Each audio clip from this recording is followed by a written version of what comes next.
चंद्र भगवान के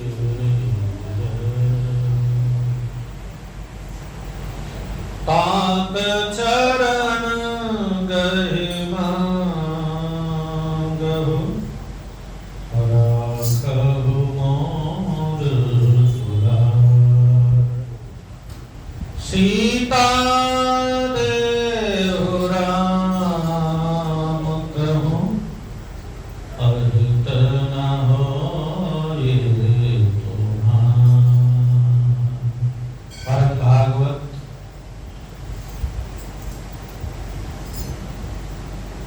श्री विभीषण जी महाराज अपने संतत्व का भाव दिखाते हुए रावण के हित की बात, और रावण ही नहीं निशाचर के कुल के हित की बात, तात चरण गहि मांगहु राखहु मोर दुलार। सीता देहु राम कहूं जिससे अहित न होए तुम्हार। हे तात, मैं चरण पकड़कर आपसे भीख मांगता हूं, विनती करता हूं, आप मेरा दुलार रखिए। मुझ बालक के आग्रह को स्नेह पूर्वक स्वीकार कीजिए। श्री राम जी को सीता जी दे दीजिए जिसमें आपका अहित ना हो। ना देने में तुम्हारा ही अहित है, दे दोगे तो अहित से बच जाओगे। परम पूजी प्रातः स्मरणीय पूज्यपाद संत गोस्वामी तुलसीदास जी महाराज कहते हैं, बुद्ध पुराण श्रुति सम्मत वाणी कही विभीषण नीति बखानी। नीति युक्त बात, जो बुद्ध मीन्स विद्वान, पुराण श्रुति सम्मत वाणी यानी कि जो सबको सुख कर है। विचित्र बात ये, वेद पुराण की वाणी, विद्वान की वाणी जो सबको सुख देने वाली होती है, वही वाणी विभीषण ने नीति को ध्यान में रख के रावण के समकक्ष कही। लेकिन ध्यान रहे, रावण को वह वाणी सुखकर नहीं हुई, अपितु जो अभी पीछे कहा नहीं था कि जहां सुमति तह संपत्ति नाना, जहां कुमति तह विपत्ति निधाना, और तौ कुल कुमति बसी विपरीता, हित अनहित मानहु रिपुप्रीता। तुम्हारे अंदर कुमति बसी है, इसलिए तुम उल्टा समझते हो।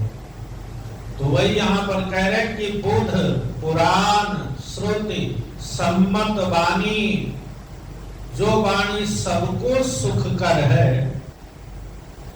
तो रावण के अंदर कुमति होने के नाते उसका उल्टा प्रभाव पड़ा और रावण क्रोधित हो उठा। सुनत दसानन उठा रिसाए, सुनत दसानन उठा रिसाए, खलत वहिनी कट मृत्यु अब आए, खलत वहिनी कट मृत्यु अब आए। स्वयं उठा। क्योंकि पहले कहा था ना,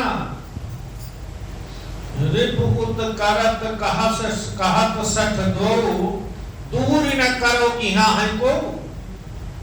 रावण ने पहले ही हुक्म दिया था सभासदों को, कोई है नहीं, इन दोनों को निकाल दो सभा से, लेकिन कोई नहीं उठा था। इसलिए इस बार रावण ने यह नहीं कहा, रावण स्वयं उठा। रावण को लगा कि इसका विरोध करने वाला या इसको निकालने वाला कोई नहीं, तो इसलिए इस बार स्वयं उठा। सुनत दशानन उठा रिसाई, खल त्वहि निकट मृत्यु अपराई। अरे दुष्ट, तेरी मृत्यु निकट आ गई है। अच्छा, मृत्यु किसके निकट है?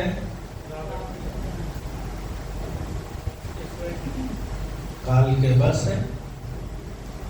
तो मृत्यु स्वयं के निकट है और वो देखता दूसरों में है, अपने में नहीं देखता। यही विपरीतता है, यही कुमति का प्रभाव है। इसलिए कुमति से बचना चाहिए। हाँ, शास्त्रों में कहा गया है कि जब बाहर वालों की बुद्धि जो सिखाते हैं वो अच्छी लगने लग जाए और घर वालों की बात, तो समझ जाओ कि कुछ गड़बड़ होने वाला, समय खराब है। ये सिद्धांत है। तो स्वयं उठा और बोला तेरी मृत्यु निकट आ गई है दुष्ट।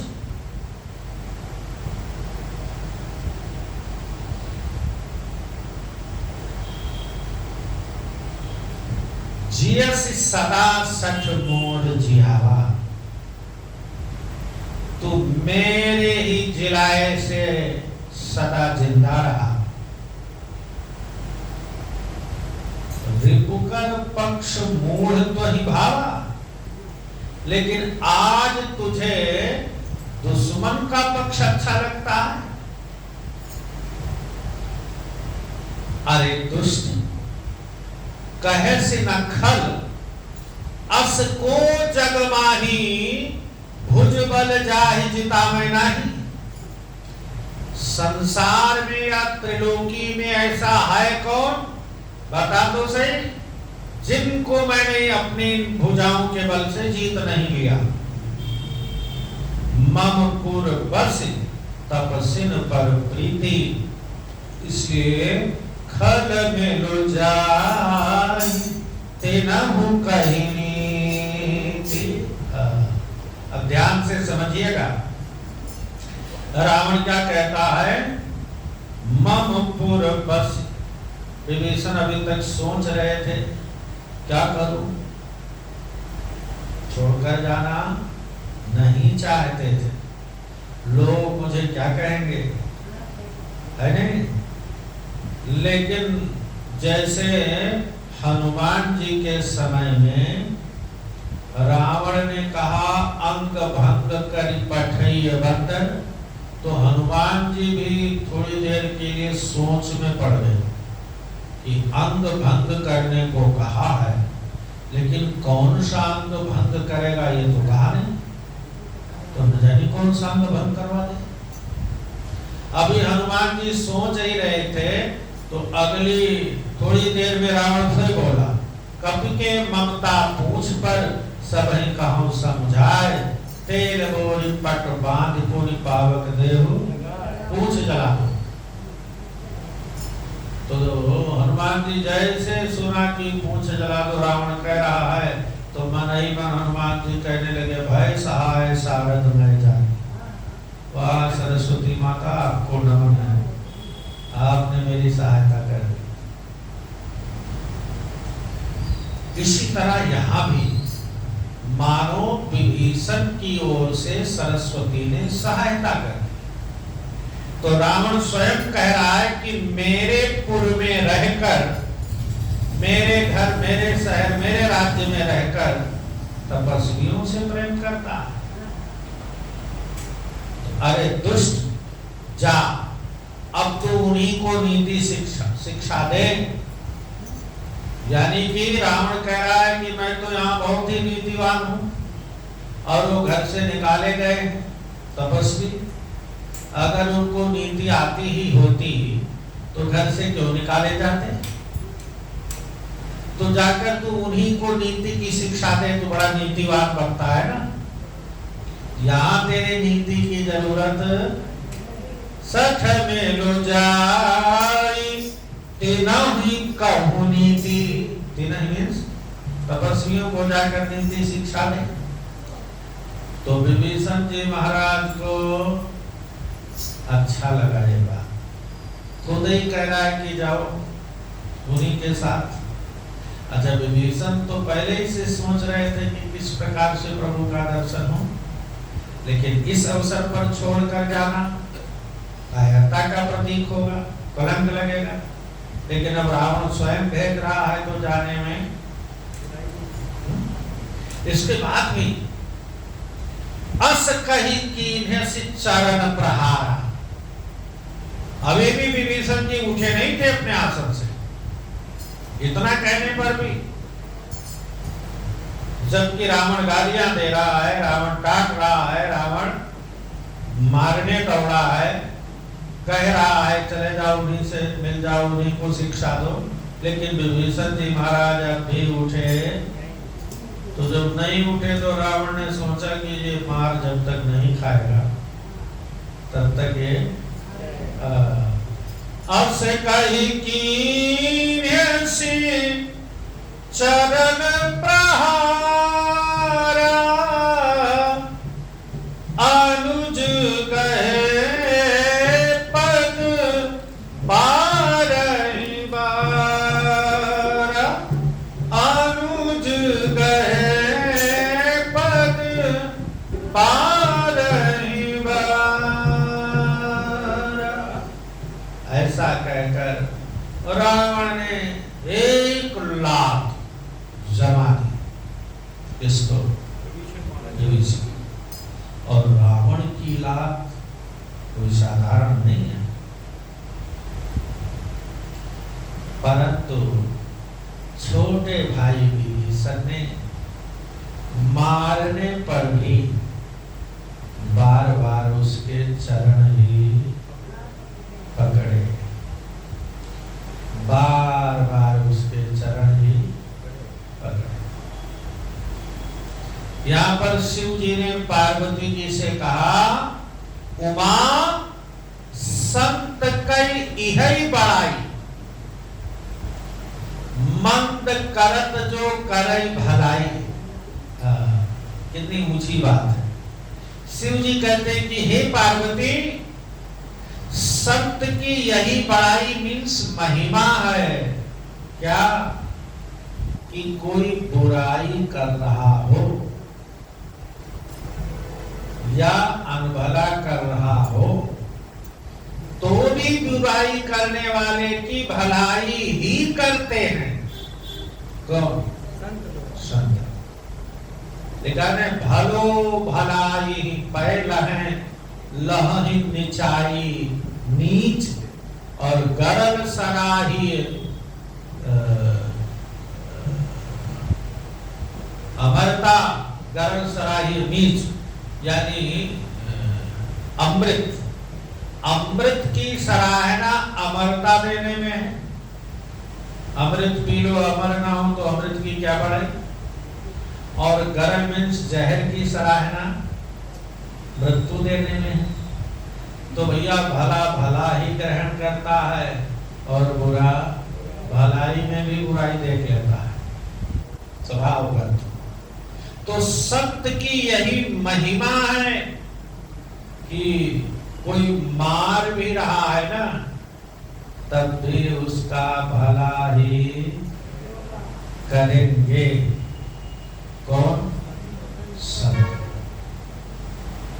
क्योंकि भला तो भला ही सीखेगा, भला तो भला ही जानता है, वो तो बुरा करना जानता नहीं। जैसे आप देखो, विष्णु भगवान लक्ष्मी जी के गोदी में सिर रखकर लेटे हैं। अनावश्यक भृगु जी महाराज पहुंचे, खींच के एक लात मारा। बताओ, कोई गलती भी नहीं थी। तो सबको क्रोध आता कि नहीं? लेकिन विष्णु भगवान को क्रोध अपितु वह तो भृगु के ही चरण पकड़कर सहलाने लगे।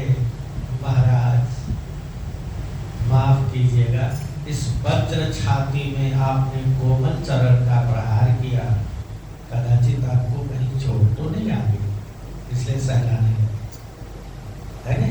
तो का ब्रह्मा विष्णु का घट गयो, भृगु ने मारी लात। क्षमा बड़न को चाहिए, छोटन को उत्पात। और का विष्णु का घट गयो, भृगु ने मारी लात।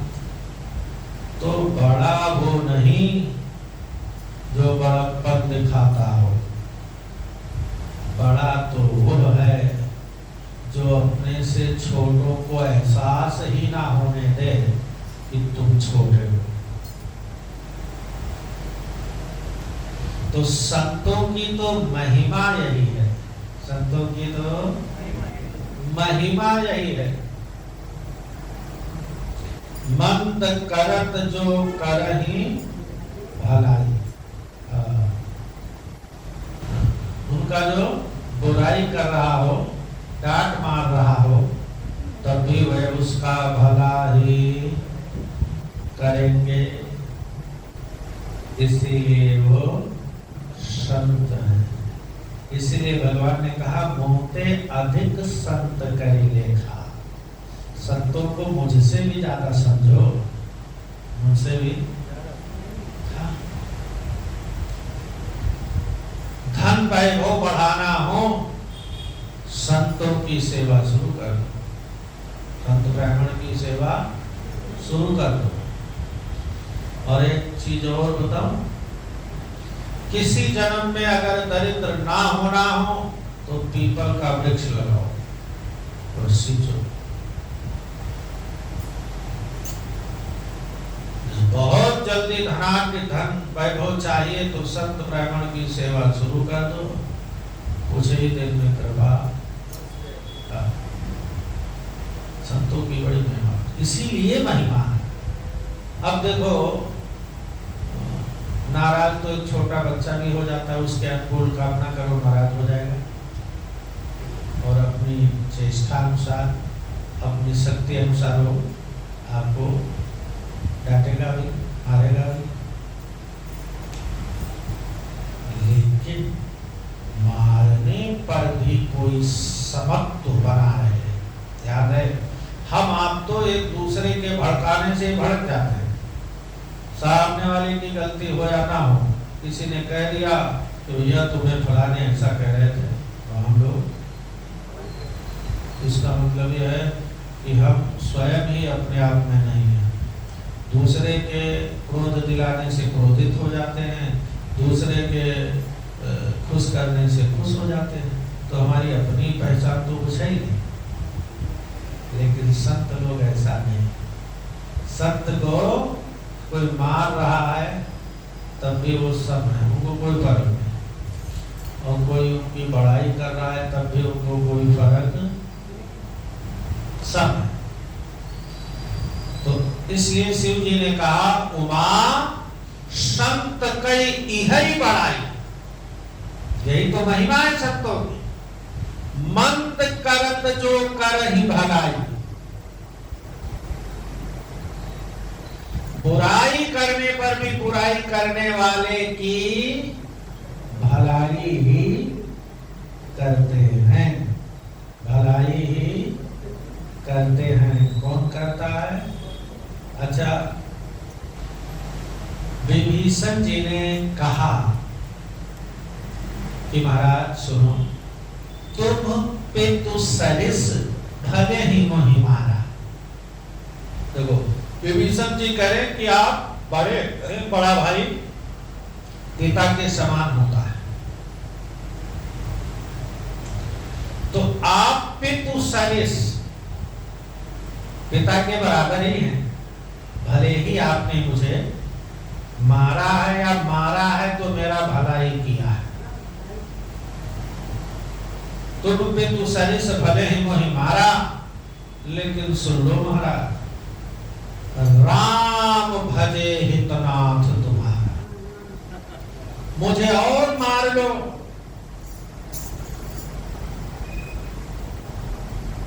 वो अच्छा है, मैं मान सह लूंगा, लेकिन आपका भला राम, आपका भला राम भजने में ही है। बंद कर